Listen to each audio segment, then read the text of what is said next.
Okay, shall we begin? Yeah. Please. Okay, well, this is another episode of a Stoop Chat, and it's our second co-brand with Dirt from the Road, Brett Newski's popular music-themed Highly lucrative series. podcast. Yeah. Yeah. You were telling me just the other day, Newski, that you bought a boat with your most recent quarterly check from Dirt from the Road. Is that right? Yeah. It Tell us only a- cost $41.24. Wow. Is it seaworthy? I mean, I can take it in the lake, like if I ever need to fish out another dead body in Milwaukee. It goes yeah. in the water. Yeah, Mhm. yeah. It doesn't need to stay on the water. Okay. Yeah. So it's more of a water scooper. It's a submersible. You can scoop water with it. People don't believe me that I found a dead body, and I tell them the story. They don't believe me. But Oh, we're not why I interested in bought that the kind boat. of story. That's Newski. Moving on. All right, tell us about the dead body. Like, I can see you want to get this I off already your told the chest. dead body story. Yeah. We got the gist of it. Well, okay, yeah. So you found a dead body in a lake? It was in the Milwaukee River. Wow. Yeah. Have you ever found a bod? No, never found a bod. What are the first steps you take? Yeah. Well, I mean, you got to move to Milwaukee. No, not to find a bod in the Milwaukee River. Well, It's I just already think been there's done. like a good amount. Well, I guess, yeah, New York's got to be a good place to find dead bodies. Guy Epple, We Are Scientists photographer Guy Epple, was once on a shoot with Sharon Van Etten, Nice. taking photos in Gowanus, Brooklyn, which has a very famous industrial canal that is incredibly nasty. And as they were walking, Sharon Van Etten looked down and noticed a corpse floating in the Gowanus Canal. And somebody else, I think, simultaneously saw it. It must, floated in. Probably was rolling because it was all gassy. Yeah. And apparently Sharon Van Etten began crying. What? Understandably. I thought she was a New Yorker. I was She's used to dead bodies lying in streets on balconies. Yeah. Oh, wait, she knew the person? I don't know. It's hard to say. I mean, she cried. She must have known the person. I was surprisingly unrattled by finding the floating stiff. Were you? Interesting. Which may be a bad sign. Yeah. You Well, know? you knew that people die. Yeah. You'd read the newspapers. It does seem weird that people don't find dead bodies more often because we're so shielded from death, Yeah. People usually die indoors.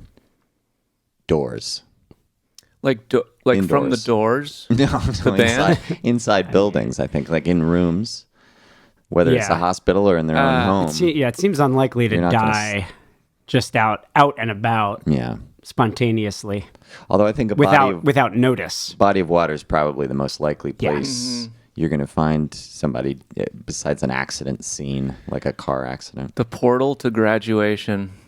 Everyone's local river. You ever heard that term for death, graduation? I think it's like a No. new age, stoner hippie term, Oh, yeah. graduating. But it just sounds mostly funny. Yeah. I don't know. It sounds, it's a little too euphemistic for my taste. Yeah.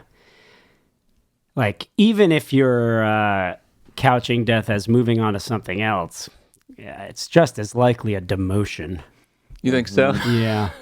I mean, it's as You likely. I'm not guys- saying it's more likely, but I mean, I guess graduating from a learning institution doesn't without a necessarily job entail or going anything. to a better That's place. True. That's true. It just means you're not at that That's true. school anymore. Do you guys fear death much or think about it? When I think of death, it's mostly as a consolation Oh. to stress or anxiety, which is not to like say when you're in the midst of something, you think, Yeah. well, at some point I'll be done. I won't have to worry the about worst this. thing that could happen is I'll die, and then I won't have any problems. So let's just keep playing the game, I guess. I mean, truly no problems. Yeah, exactly. You're Why worry? Like you're not in pain or anything. You're done. Yeah. You don't care either. I did a ketamine trip, like a guided one, a couple months ago, and that felt like your jelly floating through space and time. That felt like maybe that could be what death is like. But then Matthew Perry just got his autopsy back, and they're like, he died from ketamine. So like 3 people. Yeah, if only texted we could me. ask him how different that entire experience was Exactly. from the one immediately preceding it. Maybe he's one of the best people to tell you whether death is exactly like a ketamine. Yeah, he may not yet have noticed that he's not just on a ketamine trip. That could really derail all the momentum ketamine has as like absolutely. a therapy. Yeah, totally. Like what? How unlucky? Because Matthew Perry, he was probably jawing on multiple substances. I can't believe it was just ketamine. Well, they do like to report when there are multiple substances. Yeah, that's true. That does make the news more exciting. TMZ isn't likely to bury that he had some other substances in him. So it doesn't, unless this is a they sold him targeted those. dig at the ketamine industry. Yeah. Unless TMZ and the New York Times and everybody Terry are like, Levin or this whatever is our his name chance. is has. well, hey, it's not take out- impossible. He's in a psilocybin investor. Mm-hmm. So- It's not that hard to sway newspapers, is it? Doesn't seem that It's way. never been difficult Doesn't for seem me. that way. Oh, I mean, all you got to do is get one guy with a large sum of cash into the autopsy room. That's true. There were probably a few people with, I would say, we know at least 5 people who had such a sum and were interested in Matthew Perry's life. His co-stars on Friends. Yeah. Any one of them might have been in the autopsy room. I would, if I had to guess, I'd say Lisa Kudrow, but I don't know for sure. And, Lisa Occam's Kudrow. razor. Yeah. Occam's razor says it was Lisa Kudrow. yeah. Were you big Friends guys? I was not at all. No. I never found it even remotely funny or enjoyable.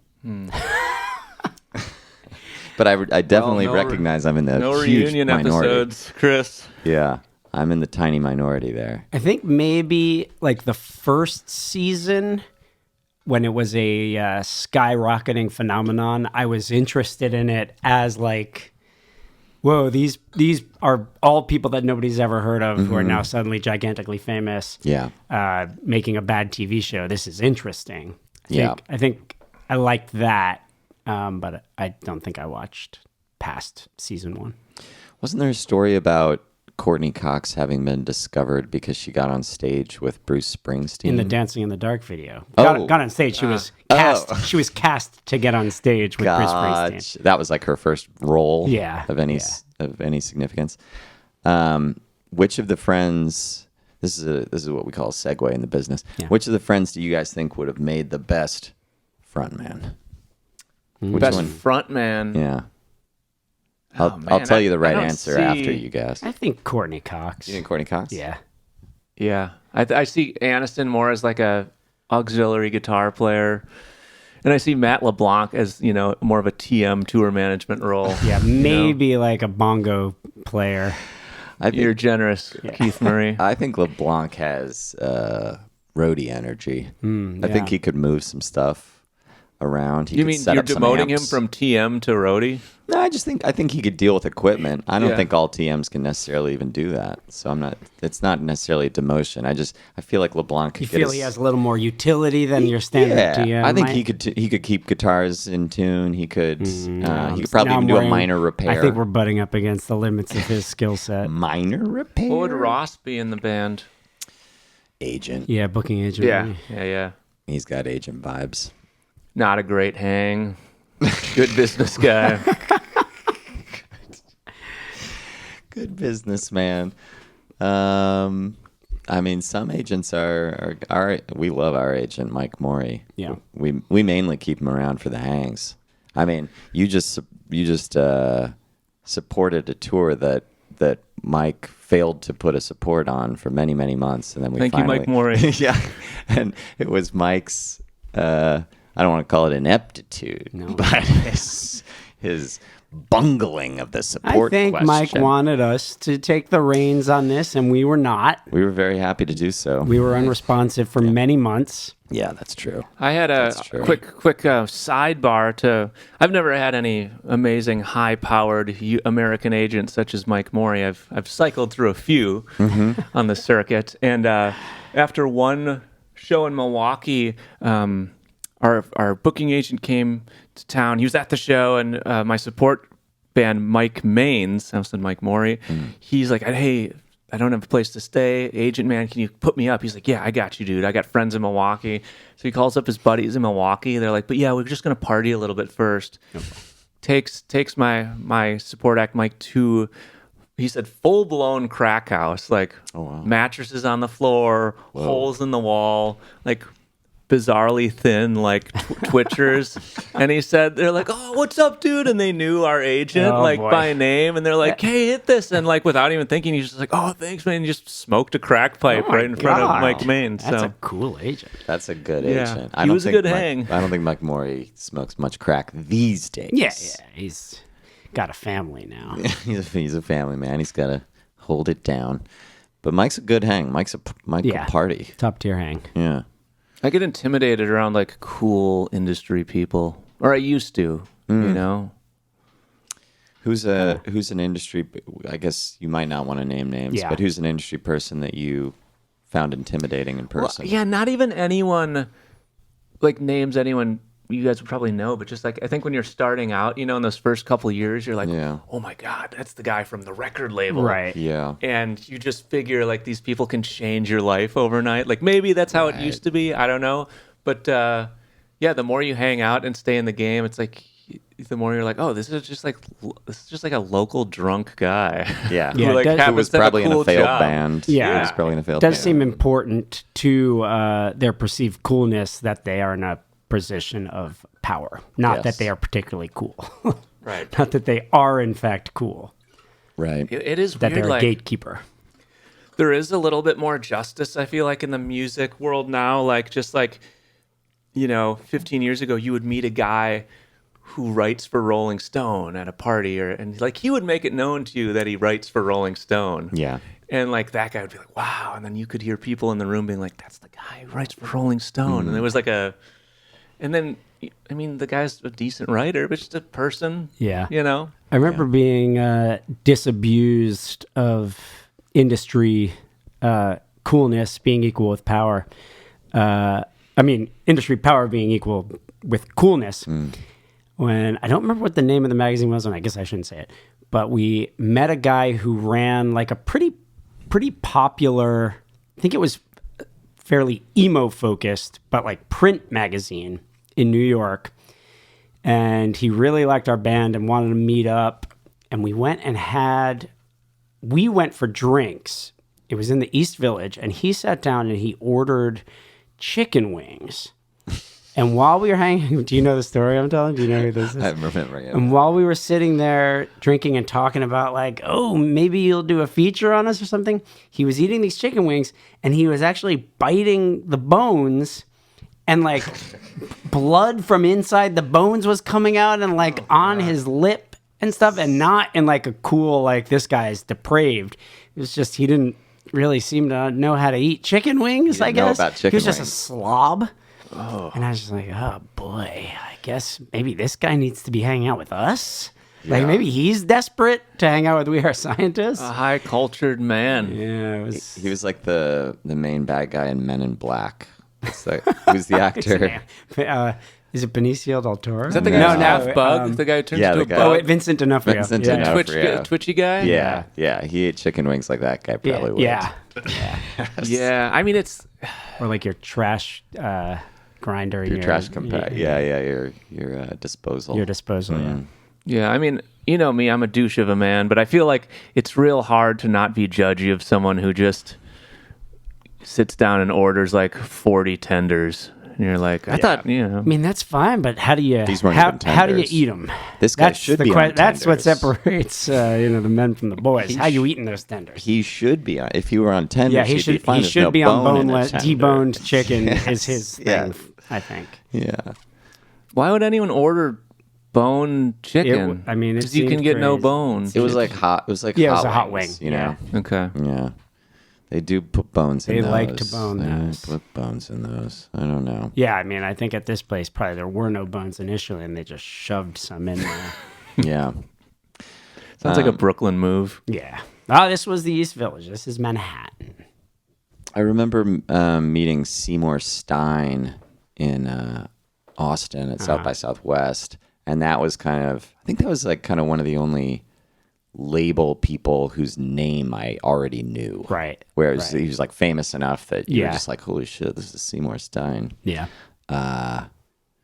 but he was a nice guy. He wasn't. He didn't put on airs. He didn't seem to want to intimidate you. Right. He perhaps could have. That's kind of the only person I would call to mind who maybe was, at least in anticipating the meeting, I was like, damn. Right. Damn, we gonna meet Seymour Stein. Never heard of him, but it is amazing to meet someone with like so much power and influence, and then they're like super nice and like humble. He was very chill. It's like a huge relief, you know. Yeah, he passed away recently, and Bob Lefsetz, who writes the course. Lefsetz letter, did a nice piece on him and revealed something that reminded me of our meeting, which is that Seymour was like loved to eat and was always eating, and that he was a very messy eater. I didn't remember that. He did have. We met him at a restaurant. We met him at the Four Seasons. Yeah, and I think he had just eaten when we arrived. Oh, But there gotcha. was a very messy That's funny. dinner scene sitting there.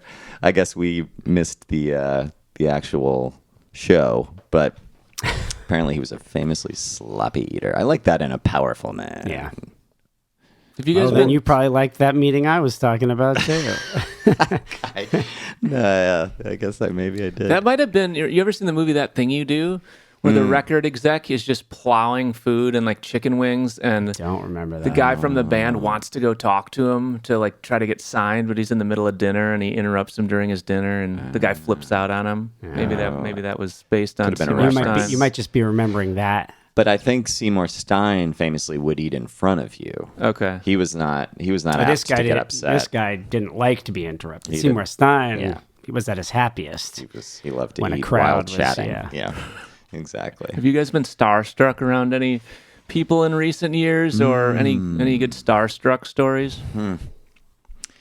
I was most starstruck when we met Lee Child, the author of the Jack Reacher that's pretty wild. books. That's pretty wild. Yeah, we definitely circled him like teenage girls around a new kid on the block for sure.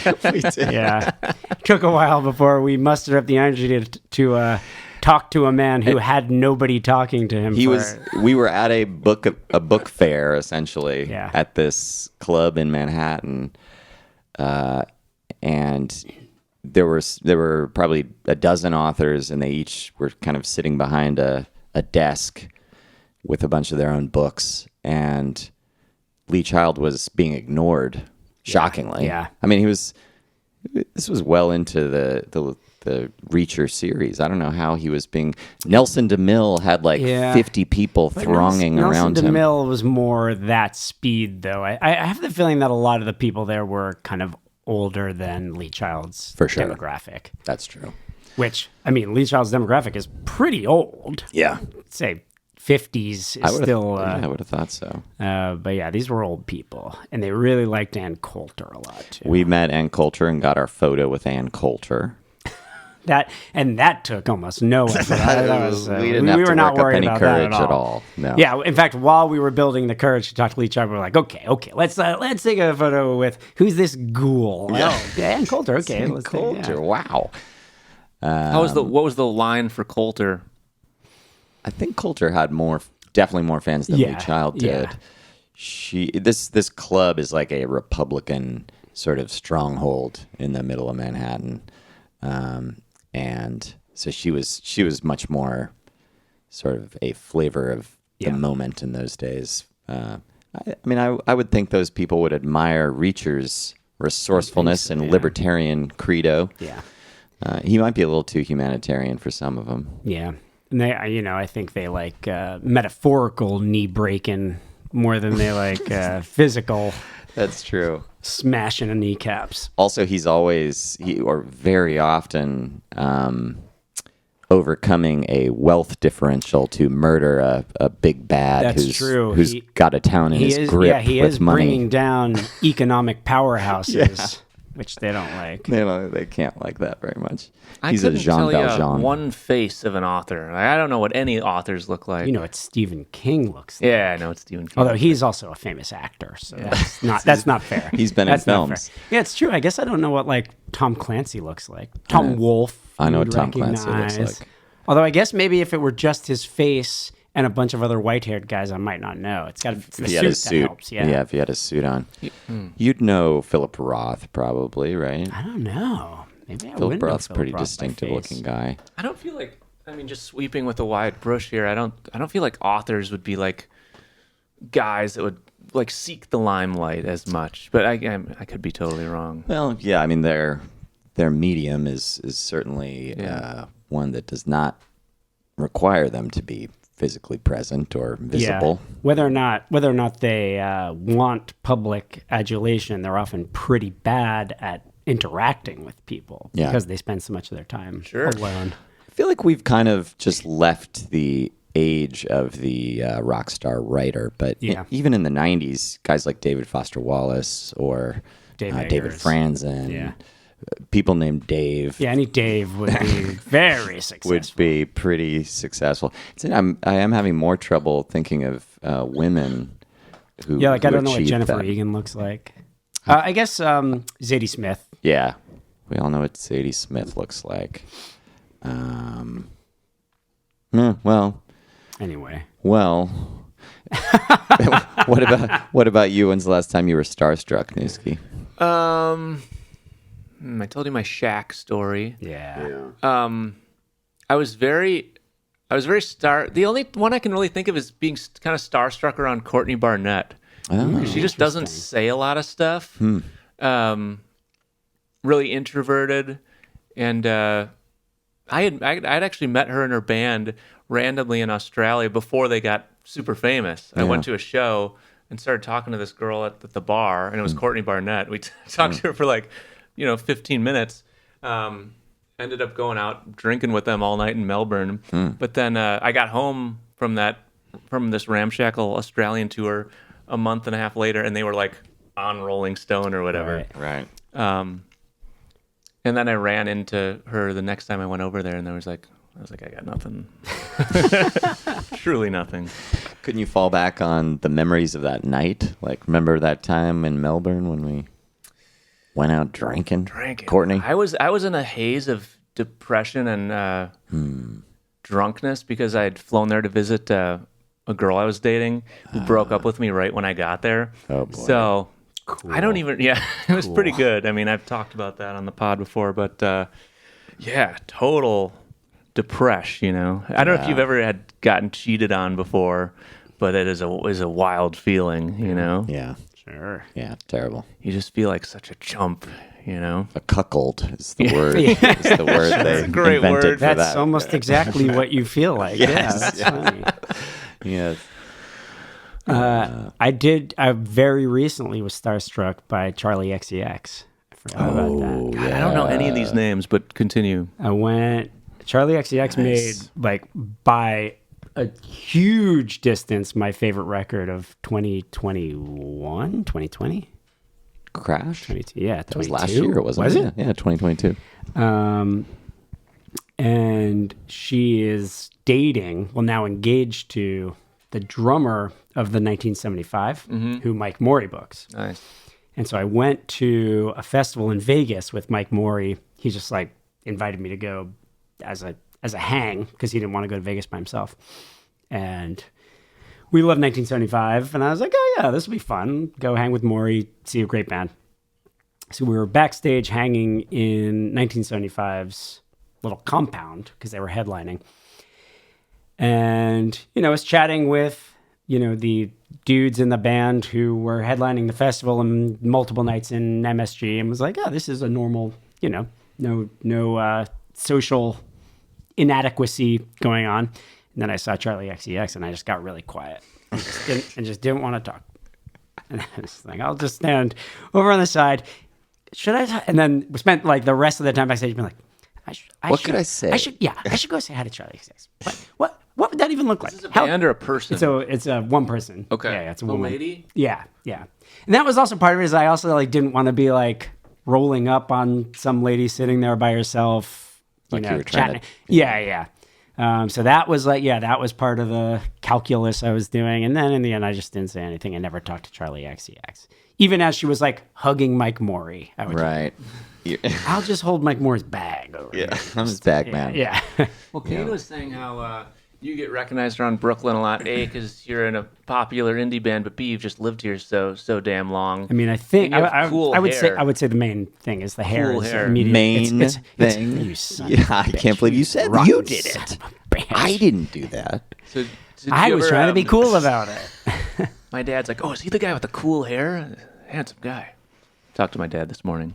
But do you ever have people run up on you on the sidewalk and be like nervous? Like, you're the guy.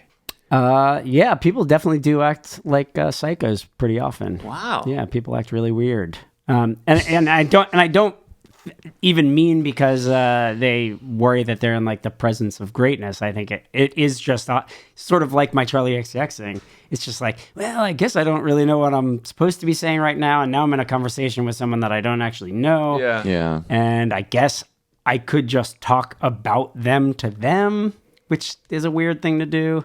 The normal fan thing is to like sort of start out with how they know you, right? Like They tell you I when went they to this saw you, show, and you're like, oh, or I yes, love this album, of course, or something like that, or your video changed my life, whatever. Which is impossible to reply to. Really. It's hard. It's a really bad conversation starter, even though it comes naturally. Yeah. I mean, it is. I do think like a good icebreaker is to like especially if you're meeting someone in another band, is to immediately Compliment their work. Yeah, recognize between the two of you that you are like a fan of what they do. Like famously, when I say famously, to me, meeting Eddie Argos from Art Brut. Oh, yeah. Who Art Brut were like a very cool pitchfork band at the time, and we were on tour with his girlfriend's band in Europe. And, it sort of came out a few days into the tour that she was dating him. We were all like, oh, shit, Art Brut, very, very cool. Wow. And then, a week later, they were like, oh, Eddie's coming out. And we were like, oh, God, oh, no. Yeah. Oh, no. He's going to, will he spit at us? I don't know.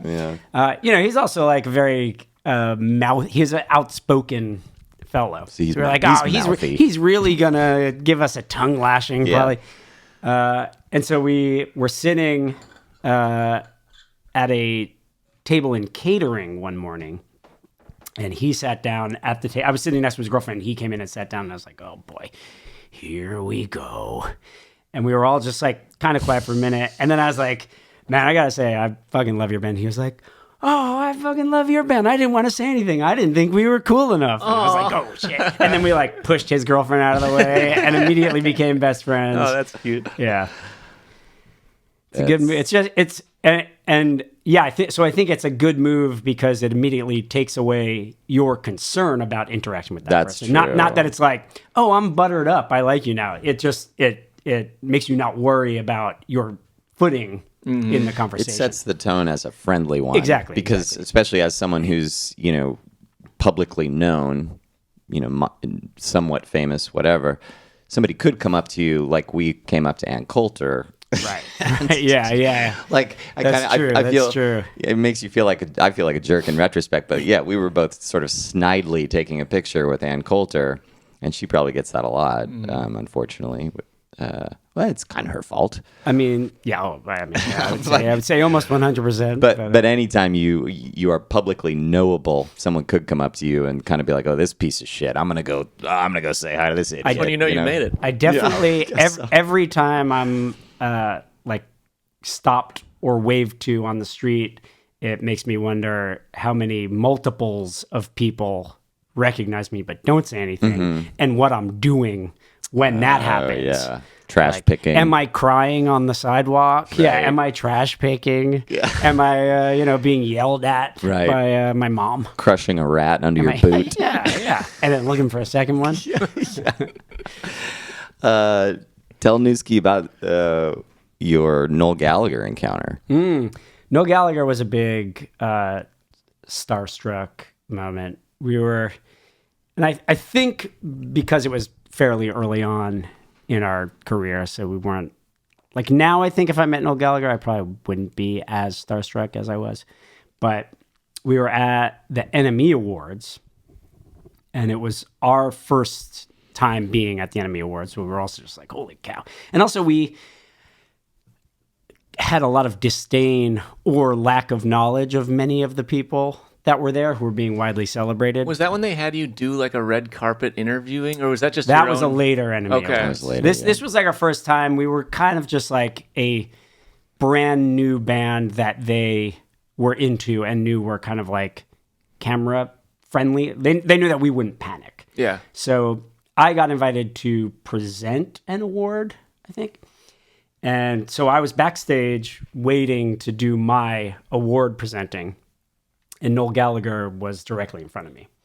Is he short? Tall? He is very short. And I was like, oh shit, Noel Gallagher. Oh boy, I guess here comes a tongue lashing from Noel Gallagher. Oh boy, oh man. Right. Oh man. Out of my way, asshole. Yeah. I was like, well, I'm definitely going to kick myself if I don't say, it could have been another Charlie XX thing where months later, I'm still, I wake up in a cold sweat about what I didn't do. Right. And so I finally, and like, we were just standing there like a couple of dopes, not doing anything, waiting for our turn. So it was kind of like, had the vibe of standing at a urinal next to someone for minutes at a time, not acknowledging each other's presence. So finally I was like, oh man, I gotta say, I'm a huge fan. And he went, you're not that big.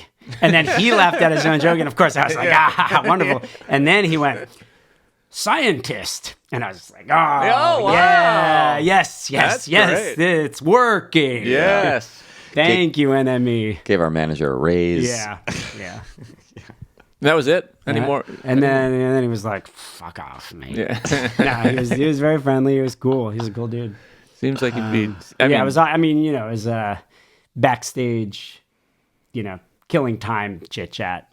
Then he went probably, cursed for a while on stage at the NME.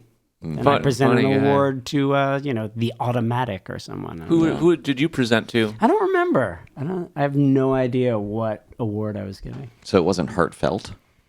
No, I had. Yeah, no, I meant it. I've done it. I just give so many accolades. Yeah.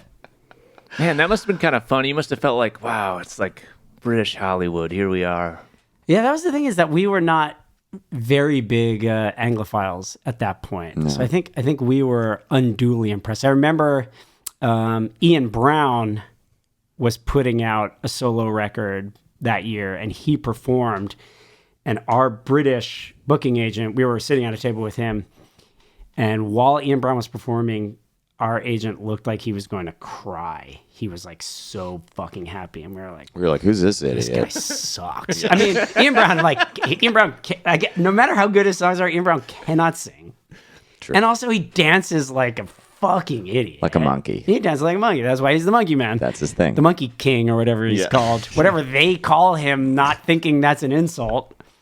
He demonstrated that, and we found it insulting for him. Yeah. But yeah, we could not believe the audience's reaction to Ian Brown's, not very good performance. It wasn't a Stone Roses performance, No, he wasn't. Nobody's talking about Ian Brown's solo work. No offense if Ian Brown's a big fan of Dirt from the Road and is listening now and upset. He is actually a paid subscriber to Slow Descent into Radness. What I mean is, Ian Brown's a genius. Don't worry, he's got a yearly, so we can win him back over the next 8 months. But isn't it like that type of audience, like an industry award show?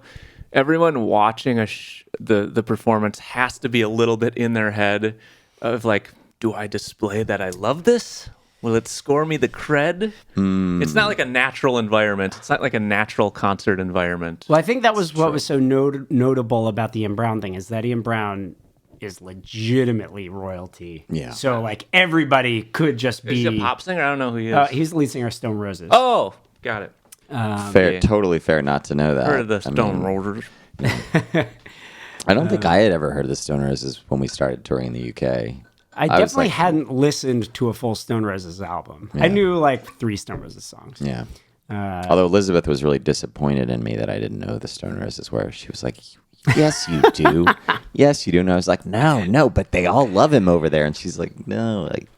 I mean, it is pretty wild how removed 90s Brit Pop stuff was from United States. It was very... we kind of only know Song 2 by Blur and Oasis. Yeah. That's really it. I guess Common People, I don't even know who that is. No, the song Common People by Pulp. I thought that was a band. I thought that was a band. What was the U.S. cranking out at that time? Grunge. Grunge. We were grunging and they were Grungecore. Brit popping. Yeah, that's Brit why song Pop 2 and- kind of slotted in. Yeah. Yeah. Okay, yeah. Brit Pop, I feel like, has held up a little better with time. Then grunge. Then grunge? Yeah. You're I don't know. tripping, dude. Grunge is I mean, back. you know though. me, I like grunge, but there's just a lot of ham-fisted grunge. And I'll I mean, go you've to been bat listening for to a lot of grunge. Suede recently? Is Don't that know what's going on? Suede. Yeah, No, exactly. no. And you know Candlebox, I'll bet. Yeah. You know Candlebox. I mean, they're Candlebox. terrible grunge era band. No, yeah. No. You don't know Candlebox? No good. They're fucking I awful. know, Dan. I liked okay. Candlebox. You did not. I did at the Nobody time. liked I did. Candlebox. Yeah. They are kind of like the 90s grunge band that gets kind of bagged on Yeah. pretty bad. You know, Understandable. You know. They're better than like a Nickelback or some other obvious butt of a joke. No, I think Nickelback is actually good. Like they're Really? good. They're good at playing Oh, dear. live. I've never seen them live, so that is fair. I think they kind of dug their own grave just by writing like the Photograph song, and they've just written some like bad songs that got really big, like "Be a Rock Star" and all that stuff. Yep. So Yeah. easy to. You're naming a lot of pretty bad, very famous Nickelback songs. But I think they're in on the joke. I don't you know about That could very well be. Maybe. I mean, they're very rich, so I don't know if there even is a joke. It's true. That's true. Chad Kroger or whatever his name is not sad about what he did. Yeah, I guess there's Kroger a difference Food between Empire. a joke and just deeply jealous sniping. Mm-hmm. Did you remember They're in on the deeply jealous sniping. Yeah. They see it. They're all Yeah. they're happy to receive it. Yeah. the meme where somebody changed "Look at this photograph" to "Look at this graph," and it was like pretty dumb, but it was like a huge meme. I didn't see that. And it was no. just like In fact, I don't even know if I know that Nickelback song. okay, Yeah. But what is the Photograph song? Sing the rest of it. Yeah, come on. Want a guitar? You're a Can singer. you take? Oh, but is it apparently, Can You Take Me Higher? No, no. that's Creed, That's what I man. thought. Please. Yeah, I was. He was. but he would come on confusing me. stage and he introduced that song as "You may know this song as Look at this graph." So he referenced the internet meme, which means I think they were probably just That's cool. They weren't in on the joke to start, and then they were taking such a beating that they're like, "We're gonna double down, being on the joke, and that's how we're gonna." They're back out. They're touring in the near Nickelback? future. Did they ever go away? I don't know that they did. I know they're doing a UK tour. Get on that we one. recently heard about this. Yeah. On that. Yeah. We should get on that. I mean, I could see that working. Slide in there. I think Nickelback fans would like We Are Scientists. I actually do. Well, you remember why we know about that? Lottery winners. Because are we know the supporting band them. that's doing the Yeah, support. Lottery winners already have the support. That's a band who we've played That with would before. that'd be poor form for us to sweep in and take that. Yeah, slot. but just we could. Just so that's clear. If we wanted it, it'd be ours. Yeah, it wouldn't look good though. No, we wouldn't do that to Tom and the gang. But we could, all right. Newski, I want to ask you a frontman comparison question. I want you to tell me who the greater frontman is. Oh boy. I'm going to give you two options, then Keith, then you can do one. I haven't pre-thought them though, so I have to come up with a pairing. Okay. I've got David Schwimmer. I've got one. Eddie Vedder or Sarah McLachlan. Best frontman. Best front man. I haven't seen McLaughlin play live. You know, I've seen her. I've heard her records over and over again, and I've seen her on the puppy commercials. Sure. And I've Yeah. seen Eddie Vedder from a distance, too far away to really even make it. I feel like you can't judge a show if you're like past row double Z. Like you shouldn't be able. Like it doesn't sound quite right. You can't see anything. That's a tough one. This is this actually introduces an interesting angle that I wanted to explore with you guys. Is being a frontman more than just the thing you do live on stage in front of whatever the first however many rows are? Is there another aspect to it? I mean, that is similar to like being a public figure yeah. or So being my answer to this is that clearly Eddie Vedder is the better frontman. None of us really know, or even probably have ever really wondered about Sarah McLachlan's inner life. Even though I think she probably writes better songs than Eddie Vedder does. yeah, we all love her music. I think she's probably cooler than Eddie Vedder. Like, I bet I would rather hang out with Sarah McLachlan than Eddie Vedder. Maybe I only say that because she seems like an utter cipher to me. He seems more gregarious. He seems like he would run the show a little more if we were hanging out, and that can be fun. It can be fun to have somebody else. Like, I think he's actually a sort of notoriously, perhaps even performatively humble guy. Well, I was going to say, I think that seems maybe performative. I mean, it does, and perhaps it stems from a true character trait, not to be perceived as an asshole. Basically. Yeah, like if you're really famous and you don't want to be an asshole, you're going to have to try to be humble, I guess. Like Dave Grohl is performatively humble, I would say, right? And I think that's a natural pitfall to fall into when you become immensely famous. Yeah, there are two ways you can go. You can just be an asshole, or you can go out of your way to assure people that you're not the asshole that you almost certainly must be at that level. Right. Dave Grohl demonstrates none of it. He's very good at covering up the sort of asshole he definitely has to be. Gotta be an asshole. Have you ever met Dave Grohl? No, Newski? but I feel like with the amount of fame that he has, he's like done the perfect job. Oh, he's of done like an amazing. PR. I mean, I'm just repeating what you guys just said, but just like PR seems like a nice fella. I know their film guy who lives in Milwaukee. He's their touring film guy, and he's like sweetest guy ever. Just so smooth at like getting out of a room without pissing anyone off. Because obviously Dave Grohl walks into the room, everyone wants to say hi to Dave Grohl, and he can like do it in a way where he doesn't even like stop moving. He's just like, oh, good to see you. Whoa, nice to see you, Murray. That is an important skill. That is exactly and then he's just gone in 4 stories minutes. We've been given of Dave Grohl as well. Is the constant flow, very quick interaction. Yeah, but he remembers your name. Yeah. And then he moves right along in a way that can seem perhaps brusque. I'll bet Pat Smear is a fucking awesome hang. I bet Pat Smear is a great hang. Is amazing. Very endearing. Yeah. Absolutely. Back to McLaughlin. I would love to hang out with McLaughlin. I would pick McLaughlin over Vedder. I just like, she's like a really attractive suburban mom, and that's kind of my jam, you know. I don't like where this hang is going. That's your sweet spot. Yeah, you understand we're talking about just a conversation here, right? Tea. You don't have to sleep with Eddie Vedder. I mean, whatever gets me to the next level. Yeah. But yeah, I think Eddie Vedder is exceptionally good at allow me, building a mystery. Right. Whoa. Wow. That sort of makes people... Next level podcasting. Yeah, that makes people sort of regard him as, an almost mythical presence. Gotcha. Like, I think he creates... He's actively built his myth. I do believe he has. I do believe he has. So, in that sense, do you think Dave Grohl is creating a persona, or is he just trying to not be perceived as a piece of shit?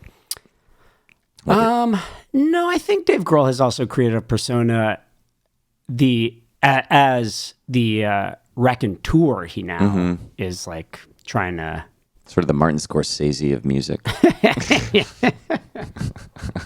Or he's a little bit more like the Quentin Tarantino of music, where like you almost...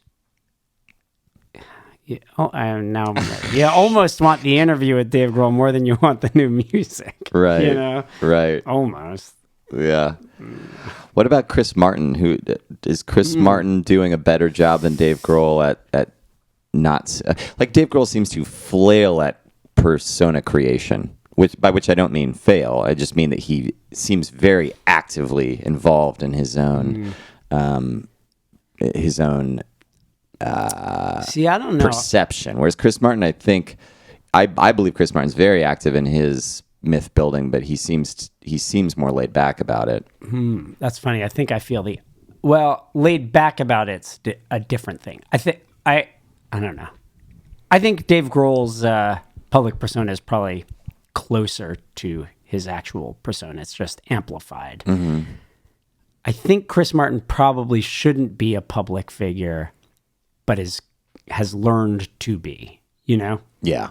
That's He's more of a regular guy who is fell into mass fame. Who needs to now be... Yeah. Yeah, you don't think that describes Grohl as well? Nah, I think Dave Grohl was probably always like a, I bet he was like a class clown kind of guy, Yeah, Martin was not. I bet Grohl is a great hang. You don't become a punk drummer because you're a Shrinking Violet. That's true, but I mean, Shrinking Violet and Regular Joe aren't the same thing. The thing with Grohl, like to move to the sonic end of things, I feel like Grohl really plays music and writes music he still wants to play and create, whereas I feel like Chris Martin doesn't maybe enjoy the songs he's making now for stadiums. If you compare their like early Coldplay records, they're like a pretty kind of innovative indie pop band. Like there's a lot of corners to those songs. That was 23 years ago. Yeah, a long time. And the guy's been operating in the pop world since then. So I think it stands to reason, at least, that he has come to like.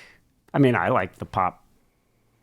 I don't like pop Coldplay stuff, but I like the stuff that Coldplay is referencing now. But also, their last record was a very non-poppy, non-stadium filling, fairly quiet, long record. But then they did a BTS song. Yeah, So, no, I mean they're paying. They gotta heat their house, but houses. yeah.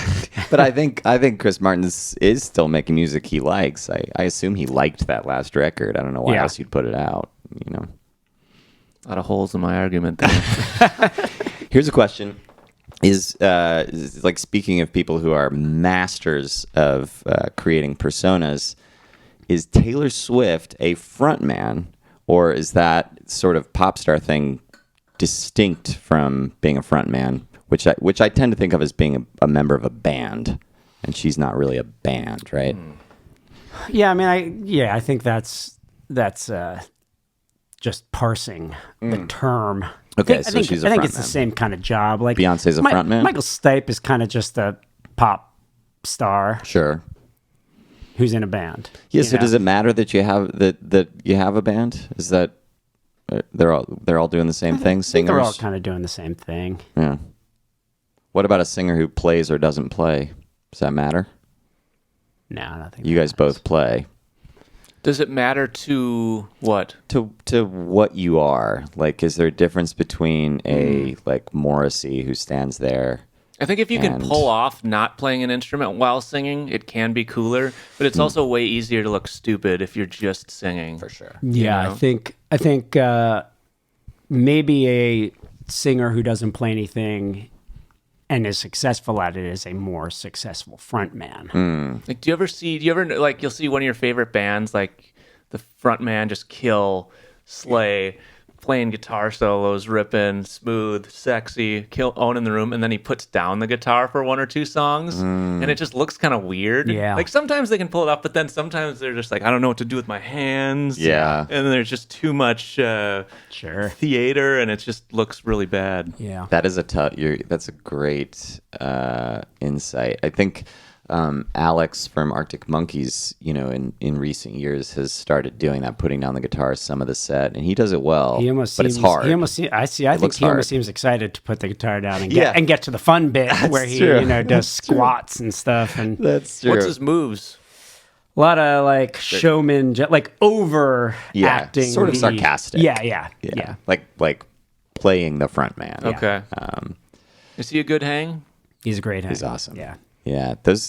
That band is such an interesting example of being able to deal with fame and not let it fuck you up. And I think they've done it by not really having public personas. Like, they don't engage in a way that I'm sure everyone who works with them cries about every night, but they do not play the publicity game, and they That's don't. so awesome. Alex is a very funny antithesis to a problem that I've had, since social media has become the main PR tool for bands, which is that, knowing your friends personally who are in bands, and then seeing their social media, which makes me hate my friends. Like, I'm just like, you're such a poser. This is gross. And I know you're only doing it because this is like our job and we should be making ourselves look cool, but I hate your social media. I don't want to look at it anymore. Alex's PR is like, he becomes like even much less like socially appealing in interviews. Like he's receding in interviews, and the interviews like always kind of talk about him taking really long, like pensive silences and like not really wanting to say anything. Whereas in person, he's very gregarious. Like hang out with him, he's always got loads to say. Very articulate. Yeah, he's incredibly articulate. Is like excited to chat about things. And then in interviews, I'm always impressed in a way that demonstrates how bad a frontman I am. I'm always impressed at how it's almost like he almost wants to give a bad interview so they don't ask him to do it anymore. So he doesn't have to do I don't think he wants to. I think he is just a little bit allergic to, and also doesn't need to do the hard sell of himself. I mean, don't you think if any band, almost any band, if they could hit the eject button on social media and still have a great career, they would? Probably not Matt Healy. I don't think that's that's probably true. whose interactions I love. He at least does it grotesquely, but very winking. I love it. I mean, it's hilarious and it's fun, and he's clearly he's interested. He's in playing it. the game of it. He enjoys doing exactly. it. I mean, he's interested. He's interested in the fame mechanics of it. as a thing. Yeah, he likes. Yeah. Yeah. So he's playing with it. But yeah, I think most of us would love to just not do it. I mean, I like making funny posts, but it would be nice to not have to be like, shit, we haven't posted in like a week. What are we doing? Oh. God, it's so fun to just make really, and that's, I think, probably why we get along so well, is like, it's so fun to make just the dumbest possible stuff you can. Yeah. 'Cause it's like, it is, it's fun, and it's a way to like stomach the internet and stomach social media, is to kind of jab at it. Yeah. But like, those are not, at least in my experience, those are not the posts that quote unquote do well. Right. No. You know? They're not. No, they're not. It's like you almost have to fake being genuine. Yeah. And that's the stuff that kind of takes off, so to speak. Like, Yeah, let me give you a heartfelt Level post with around you. mental health, and I'm talking directly to you in my phone. Totally. And it's like, you know, and it's rough.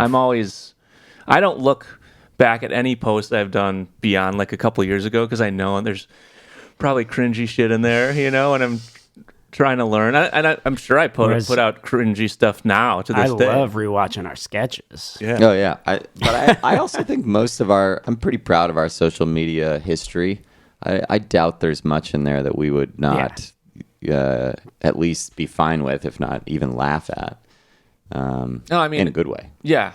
As someone who's followed you guys a long time, it's you have that shield of being able to have you're protected from the cringe with the humor, you know. It protects you. Right. It's key. And it also, I mean, but as you point out, it probably limits our potential reach. Yeah. Just You might be to right. a serious if degree. you were if you were more inauthentic in your social media, you might be a bigger band. Yeah. We've talked about that our entire career. Yep. Since the very beginning, we have felt that the pose we strike with media, social media or otherwise, is probably hurting us. But it's kind of, also the thing. It's one of the most fun things about the job. Yeah. You know, It's also the thing that keeps the core so hardcore, I think. totally. You know, the people who We Are Scientists fans certainly enjoy it, or at least tolerate it. It's so funny when we occasionally get somebody in an audience who tells us, you know, who's like, less talk, more rock, or whatever, because fans will complain if we don't talk during the show. Every once in a while, we'll roll into like Bulgaria, and we'll be super hungover, and we'll be like, we don't need to talk. They don't even speak English here. Why the fuck would we talk? And we'll just play our set and get complaints afterward. People will come up and be like, but you said no to jokes. Yeah, in like broken English. They'll be like, why didn't you talk for minutes at a time? It's insane. We get active complaints if we don't talk. I just like the statement, every once in a while we roll into Bulgaria. Oh, yeah. Man, incredible that, you know, so many bands will like they'll find they'll make it in one place or one country. You guys have somehow cracked into like all these the normal spots, the UK, the US, but then all these like weird Eastern Europe countries where you can go have pretty decent shows. It's pretty awesome. I won't say we're beloved there, but yeah, but we can play a show at least better than we can do in Salt Lake City, Yeah. where I grew up. For God's Yeah. sake, how are we so? No one's ever had a good show. unloved Bratislava in likes Salt- us way more than Salt Lake City does. How does that make sense? I don't get. I guess I just offended a lot. I think I was an asshole in high school. I mean, Do you think so? Well, I was kind of a class clown, Mm-hmm. I don't insecure. think that's We're all trickled assholes, down right? to We Are Scientists, Maybe it modern has. Salt Lake. Maybe it Oh, has. God. How do you explain Prague versus Nashville then? That's true. That's hard. Yeah, I did never offend anybody in Nashville. I never did. Nashville wants We Are Scientists dead. There's like 65 They people in just Nashville want who us to like us. never have been born. Right. They don't want to see It's us not a- die. There's no sadism to Yeah, it. yeah. They're nice people. I mean, pulling 65 heads in Nashville, it's nothing to. I mean, you got to give yourself a pat on the back. It's Do a ya? brutal It didn't- town. Do Didn't ya? feel good. Yeah. It didn't feel good at the time. No, yeah, it's going to take a lot of talking to get me to feel good about that. Yeah. What's is there a place that you often go that you do poorly in? Like a masochism tour stop Yeah. where I just feel the need for a beating. Where you- Like you know it's You- going to suck, but you still are going there. Experience has taught you it will suck, and here it is coming up Yeah. again. Yeah, the Netherlands. Oh, Really? weird. Yeah. Yeah. I mean, the shows have gotten a little better there because I got like a better booking agent who really is good and has his shit together. But yeah, I've just never been able to really crack it over there, you know? Mm-hmm. And sorry, Dutch people, but you don't buy merch. Maybe you guys have more success, but We do okay in Amsterdam. Yeah, we do pretty Okay. well in the Yeah. Netherlands. It's Belgium for us would be the nearest. Oh, yeah, We do Belgium. very poorly in Belgium. Belgians hate Belgium? us. We'll do Really? okay Yeah. in France, and then we'll be driving and we'll stop in Belgium, and it will be The worst show of the tour. a rocket to the crypt. And then we go to the Netherlands, and it's good again. Little What tiny happened? Rhode What Island-sized happened? country that just hate it. I mean, the borders are open. I don't understand how the music taste can be so they different. like rocking over there. Not that I've had any real grand success in Belgium, but I feel like the Dutch are kind of known for more soft rock. Agreed. They're not as edgy. But I'll go to Holland until I'm dead. I'll keep playing there because Yeah. I just love going there. Yeah, it's it's so so awesome. Super fun. Yeah, Yeah. good people, man. Yeah. Unlike Nashvillians. Is that your- Unlike Tennessee. That's your guaranteed beatdown every tour, Yeah, Nashville. we've never had a show in Nashville that we weren't like, why? New Orleans is similarly terrible for us. Yeah. It sucks that it's like fun towns that we want to be in Yeah. that just won't have us. Yeah. I mean, we do terrible in Florida. Florida's a Really? real shit show. Yeah. Our home states are not welcome tour stops. No. But it's nice. I guess that's kind of nice. So you can get away from it all. You can go to your home Yeah, state. no, nobody will recognize me on the street in Florida. That's yeah, for sure. yeah. Or we're not going to come up and talk to you if they won't. do They because sure they're won't pissed care. off Yeah, at you. yeah. They're like, "That's this creep." How do you do well in Milwaukee, right? Yeah, Milwaukee's a good town for us. Yeah. You know? Yeah. Are you? Would you consider yourself a hometown hero? I don't know. Is that a trick question? No. I think it's, Okay, do you think other people consider you a hometown hero? maybe a couple guys somewhere. I don't know. 4 grown men. Do you get recognized when you walk around? Yeah, I mean, especially if I go to like a rock event or I go see like Foo Fighters or Green Day at the Coliseum, like I'll get a bunch of high fives. Ah, nice. You know, it's fun to be out like with my parents and someone will be like, "Oh, Newski," but you know, it's like I get one high five. Go to the public market. It's great. It's like That's all you need. it's all it's a You little don't morale want. boost. You don't I'm want not- 15. I mean, that's too many. Yeah. It's I mean, what else can you do? It's like I don't know who nobody gets famous anymore. It's like you can be like a little micro notoriety, and it's good, nice to have micro notoriety. It just helps, you know. It helps, especially if you can, I don't know, make a living playing music. Yeah. Getting high fives. High fives. I mean, High fives were nickels. drive by high fives where you don't have to small talk. Just boom. Oh yeah. That's Grohl's favorite. Yeah, that's classic Grohl. I mean, that is great when somebody comes up to you and it's just like, "Hey, love your stuff. Gotta go." Yeah. You're like, "Damn, That's a pro. That's a good fan." Right All there. right. Yeah. Yeah, I love your work too, sir. Yeah. I always, if someone tells me they're like, "I love you, man," I always tell them I love them back. I always be like, "Oh, I love you too," even if I don't know who they are. Yeah. What if it turns out they are a serial killer, and you've just advocated for their work? You've just like they get a warm feeling. They're like, "Ah, cool." Well, I didn't say I love their work. You know, I I've said kind I of love been their... worrying about my I thought maybe- predilections, but Newski says it's okay. I didn't say that. I said I loved who they are as a person. That's even That's worse. part to them. Maybe That even- is yeah. when they are most That is- themselves. That Norm Macdonald bit It's where the he's like, mask they wear. that serial killer joke was like, "Yeah, and I go home and I do that thing I do that makes me feel like God." Yeah. We quote that often. Yeah. The Quote old it shallow grave. Shallow grave. Yeah. Actually, yeah, I do say shallow grave a lot because of that special. Mm-hmm. Yeah. Did you ever run into Norm Macdonald in New York City? Never saw him? We saw him We've live. seen him Okay. We perform, paid yeah. to see him. I Yeah. think he's an LA or was an LA guy Yeah. Yeah, and I think for the end of his life. yeah, and kind of lived out of the way. I guess he went to the Comedy Store a lot, but I think otherwise he was not much of a scenester. Yeah, I could see that. Yeah, he seems like he was genuinely allergic to hangs. Yeah. Even though that's a joke he made about himself. I think it was true. I don't think it was a joke. It's funny because it's true. His Chris. story You about gotta going understand. to parties just to get the little sandwiches. Oh, yeah. But he hates parties, but he can't get the sandwiches anywhere else. I think that's pretty much accurate. Yeah, you guys seem like you'd be Norm Macdonald guys through and through. Oh my Or god! Bay- Yeah, he's definitely my favorite stand-up. Oh, for sure. Same. Yeah. Respect. Best of all Who's time. who's your number 2 and 3?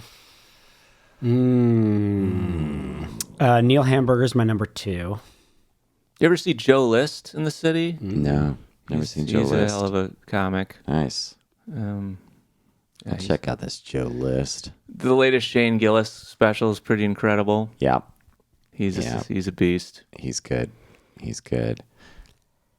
Who are like the all-timers? All-timers? though? I don't like. Comedy has a hard time. Comedy doesn't age Yeah. Yeah. normally. Like all timers. Other like, arts people talk age about way like better. Chappelle and Eddie Murphy as like the all-time greats, but Yeah. I loved Chris Rock back Yeah. in the day. His recent stuff's not Dave not Attell. particularly I'd say good. Dave Attell is a top 3 for me. Okay. I hate to I mean, say it, Louis is a Louis force. C.K. Louis is a force. Yeah. Louis C.K. is incredible. Although I watched his special last year. I think he did MSG, and I didn't think it was very good. And I don't know if that's just because he doesn't get to practice as much now because many people hate him. Although a lot of people, he certainly filled the garden, no problem. So I think there's plenty of people who like him more because of his indiscretions and willingness to, well, not willingness, but he got canceled. Perseverance in the face of it. Yeah. Anti-cancellation people are like, I love him. And when he came back with harder jokes than ever. Oh, Like right. he Yes. didn't soften up at all. He No. went full on. I mean, yeah. the man is 100%. like he's as interesting as he is to listen to doing stand up. Like him in interviews, he's like such an artist. Like his philosophies on art and yeah. creation, really, I find inspiring Such to a- listen to. He's a very thoughtful guy. Yeah, it's cool for sure. Yeah, I don't think it is necessarily. I mean, the fact that he is a creep does not mean he doesn't have all kinds of interesting insights about life and his job, and he makes great jokes. But yeah, he's an absolute creep. I wouldn't want my daughter in the room with him. I'll fucking tell you that. Good thing you don't have a daughter. Yeah. Because she would probably try to Is go that see why Louis you C.K. don't have a daughter? Well, that's why I went with a son. Yeah, Good choice. Good choice. yeah. I think one of the funniest stand-ups I've ever seen was one of the funniest stand-up sets I've ever seen was David Wayne Oh, yeah. in the East Village. Before he became a big-time director. Yeah. We What was that show called? Like, come on up. Invite Them Up? Invite them up. Yeah. Yeah. Yeah. David Wayne. Do you know the State, that TV show that was on MTV in the 90s? No, you told me about it. I can't remember it. It's not aged well enough for you to it's go back and watch corny it. now. Yeah, but one of the guys in that, just a monster. Yeah. On stage. I went and saw two of the guys from the State formed a band that's just essentially like a wedding band. Like they just play very obvious popular like dancey rock covers from like the 70s and 80s. Like they'll play like Prince and they'll play Tom Petty and stuff like that. But I didn't really want to go, despite loving those dudes, because A, I hate covers, and B, I hate watching people that are musicians play.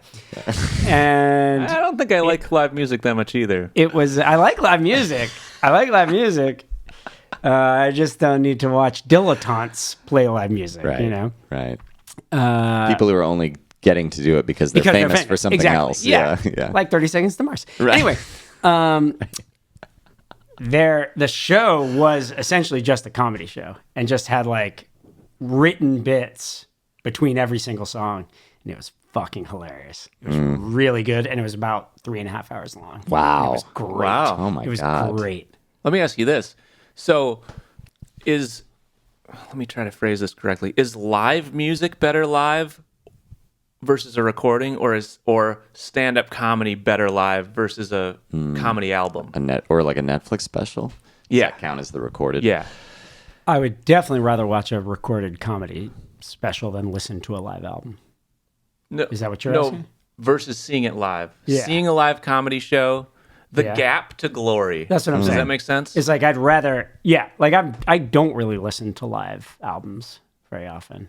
I don't really care. No. Live album's not one of the things involved. So I just, Yeah, for I thought you were example, saying the difference between a live show and a comedy special, a live stand-up show versus a comedy special, Yeah. versus a live rock show. And the studio album. yes. I think is what he's saying. Studio Yeah, album. yeah, yeah. For example, Gotcha, I see. Yeah, Like it's I a little just bit of saw- a slanted. I see, yeah, it's a hard question to ask. It's hard to word, but I just saw Joe List do a comedy set in Madison, Wisconsin, and it was like a display of high art, like just savagely killing corners you didn't expect, just hour and 10 minutes straight, just killing. Yeah. I was like, it was a spectacle. I was like, this guy, what an honor to see this guy in his prime at like possibly the pinnacle was possibly that night. Right. And then I watched it on Netflix. I'm like, yeah, it's fine. Huh. You know, Wow. Interesting. Yeah. same special. Yeah. They will often tape it a couple times and cut in between, I guess, right? So it's a little bit like a studio album in that sense. Like it's got a comp vocal track. Right, yeah. Are bands generally, in your experience, better live than on the recordings? Would you rather see a show live than listen to a record? I think it varies band by band. I think they're I love sweeping generalization questions. Yeah, I think that one very definitively is you cannot make a generalization. Some bands are definitely better recorded and some are definitely better live. Who's the most studio band who's awesome in the studio but kind of stinks live that you've seen? Yeah. Good question. I'm sure There's gotta be. there's gotta be one, right? Is there a band that you don't particularly like on record, but that is great live? That's the opposite of what you just asked, right? Yeah. That's Okay. a good segue. Yeah, that's the opposite. Yeah. Yes, I kind of don't want to say names of that though, because I don't want to insult people's. But yeah, I guess so. Well, they're kind of the things that are coming to mind are people that are I'll try to think of one that's completely outside our sphere. Like I will say that I haven't really responded to the last few LCD Sound System records, but live they're That's a still good example. banging. Yeah. Live they're Bands just and like rock. I will like the songs from those albums that I don't particularly respond to live and be Yeah. like, that's sick. All bands rock harder live than on the record, don't you think? Bands. Now you're trying to trick us into agreeing to a question you already asked, and we didn't bite. Well, so yes, they rock harder. If what their music is about is rocking hard, then probably they're better live. But a lot of music is not just about rocking hard. It's got other stuff going on. Modest Mouse, better on recording to me, and I like their live show fine, but the recordings are just carefully thought out, and I mean, at least like Moon in Antarctica. The recordings are also very specifically aiming for an atmosphere. Yeah. That it's kind of impossible. You can't do live. To, it's not even. yeah. It's not an option. Tame Impala is a funny one, where I didn't really think I cared for the latest record very much, and then we saw them live, and I was like, that was the best show maybe I've ever seen. It was insane. Then I went back and listened to the record, and I was like, I was wrong. This record's amazing. Yeah. Yeah. They mutually complemented. Yeah. I think that often happens. Yeah. Like seeing the live show unlocks the record for you. Of course. Yeah. And it's kind of the way to make like lifer fans, you know. Totally. Gotta hit them in real life, you know.